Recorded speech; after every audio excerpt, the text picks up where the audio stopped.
Hello යාළුවනේ, කොහොමද ඔයාලට? සාදරයෙන් පිළිගන්නවා මගේ YouTube නාලිකාවට. අදත් මං ඕගොල්ලන්ට ලස්සන මානෙල් වර්ගයක් අරගෙන ආවා. හැමදාම මානෙල් වර්ග අරගෙන ආවට එකකට එකක් මේ මානෙල් වර්ග වෙනස්, බෝ වෙන විදිහ වෙනස්, කොළය වෙනස්, හැඩය වෙනස්, මලේ පැහැය වෙනස්. ඒ නිසා ඕගොල්ලෝ අදත් බලන්න මම ඕගොල්ලන්ට අරගෙන ආවේ මොකක්ද කියලා. අද අරගෙන ආපු වර්ගයේ නම තමයි බුල්සායි කියන්නේ. මේ වර්ගයේ නම බුල්සායි. ගොඩක්ම ලස්සන මානෙල් වර්ගයක්. දිනපතාම මල් දෙනවා. හැමදාම මල් දෙන නිසා මේගොල්ලෝ ගොඩක් විශේෂයි. විශේෂම මානෙල් වර්ගයක් තමයි මේක. මලේ හැඩය ටිකක් අපි බලමු. පෙති ගොඩක් තියෙන නිසා මල ගොඩක් ලස්සනයි. සාමාන්‍ය සීඩ් වර්ගයක් නෙමෙයි මේක. අලෙන් බෝ වෙන වර්ගයක් මේක. ටිකක් මිලයි. ටිකක් පරණයි මේ වර්ගය නම්. ඒ වුණාට ගොඩක් ලස්සනයි. තාමත් ගොඩ දෙනෙක් අතර මේ මල් වර්ගය තියෙනවා. බුල්සායි කියන වර්ගය අලෙන් බෝ වෙන නිසා ගොඩක් පැල බෝ වෙනවා.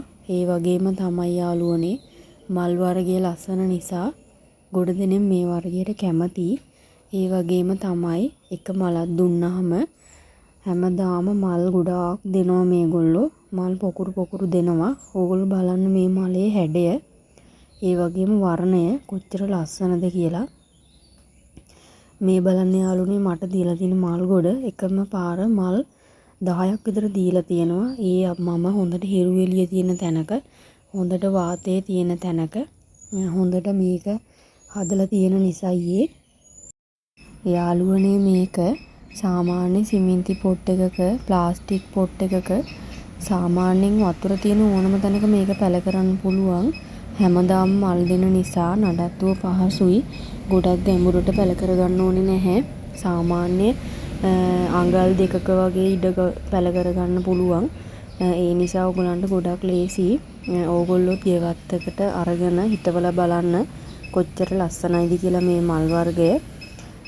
නම වගේම තමයි මලේ හැඩයත් වගේම ඕගොල්ලන්ගේ ගෙදරට එකතු කරගත්තොත් මේ වර්ගය ගොඩක් ලස්සන වෙයි ඕගොල්ලන්ගේ නිවස.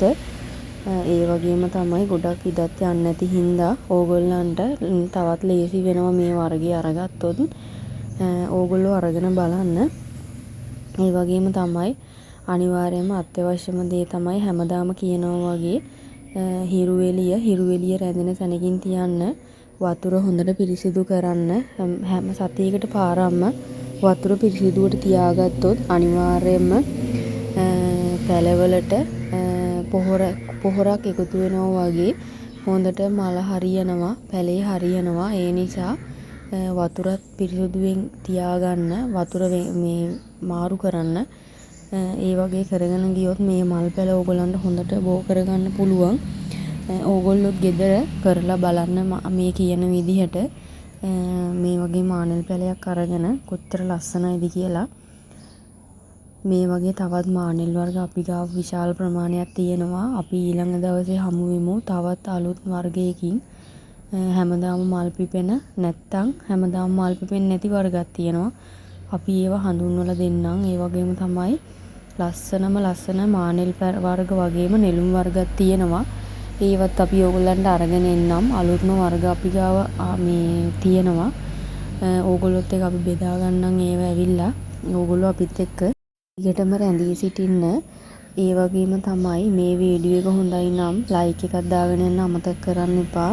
අපේ YouTube channel එක subscribe කරලා ඊටම රැඳී සිටින්න. අපි ආයිත් ඊළඟ දවසේ අලුත් මානෙල් වර්ගයකින් හමු වෙමු.